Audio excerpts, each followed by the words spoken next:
Pompeje. Miasto we Włoszech zniszczone w czasach Cesarstwa Rzymskiego przez erupcję Wezuwiusza w 79 roku.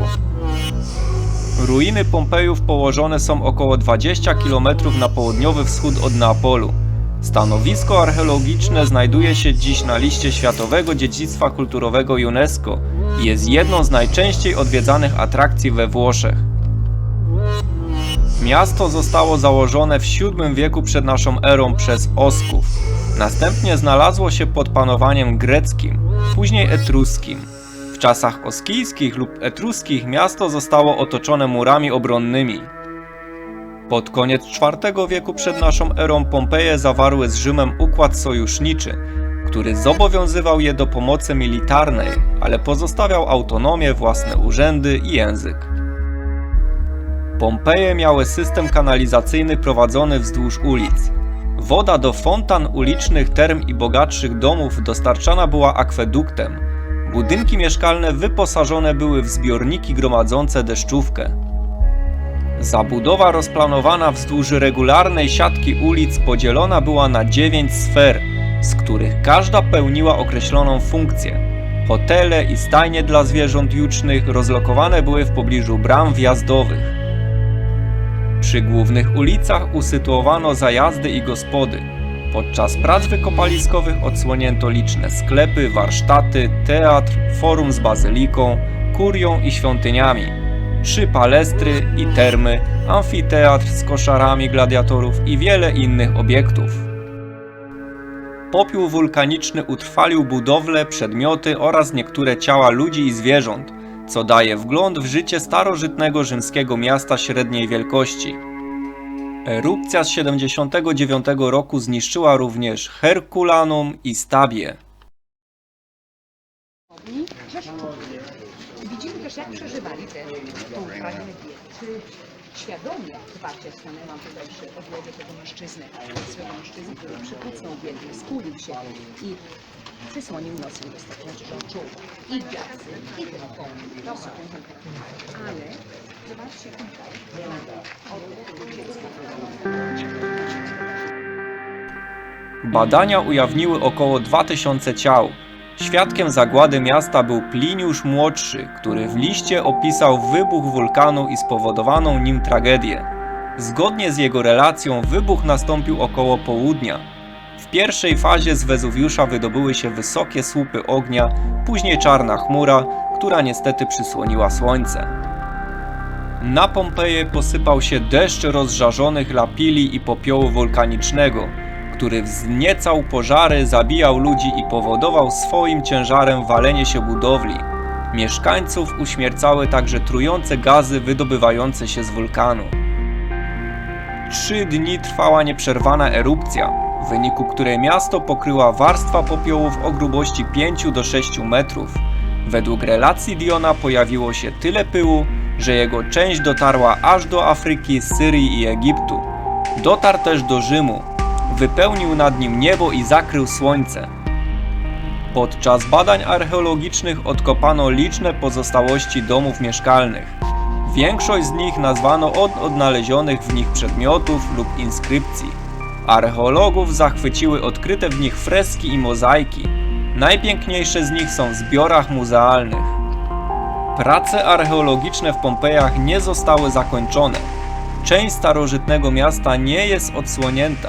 Znaczna część znalezisk pochodzących z Pompejów przechowywana jest w Muzeum Archeologicznym w Neapolu.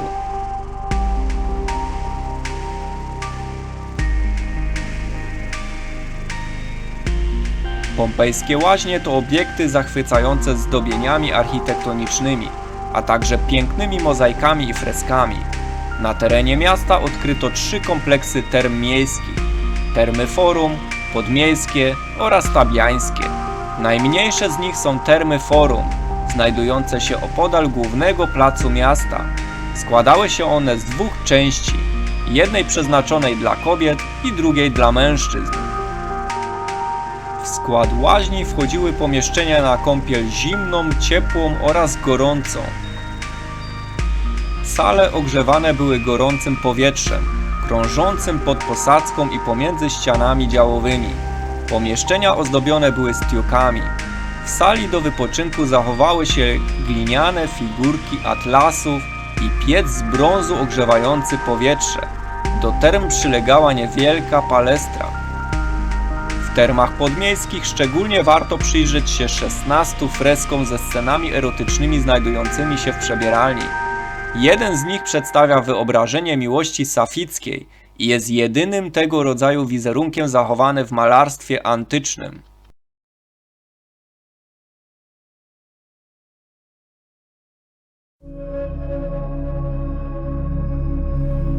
Chodniki od brukowanych ulic oddzielają wysokie krawężniki, ułożone w czasach cesarstwa. Dla wygody pieszych w poprzek ulic ułożono duże kamienie ułatwiające przejście.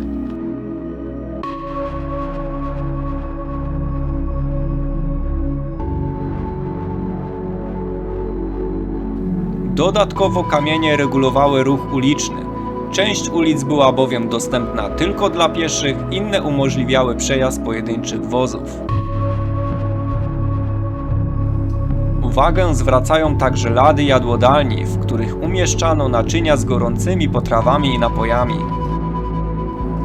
W ostatnich dziesięcioleciach prace na terenie stanowiska w Pompejach koncentrują się na konserwacji, utrzymaniu, zabezpieczeniu i udokumentowaniu ogromnej liczby zabytków. Prowadzona jest informatyzacja i cyfrowe katalogowanie obiektów archeologicznych.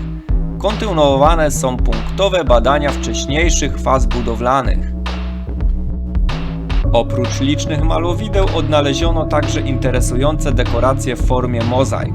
Stosowane były głównie w miejscach narażonych na działanie wilgoci i wody, czyli na posadzkach, w pobliżu zbiorników wodnych, fontan i tym podobnych.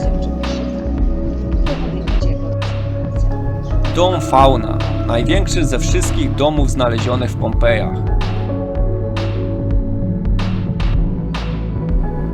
Koszary gladiatorów. To właśnie tutaj dosłownie czczono tych wojowników zawsze zdolnych do walki.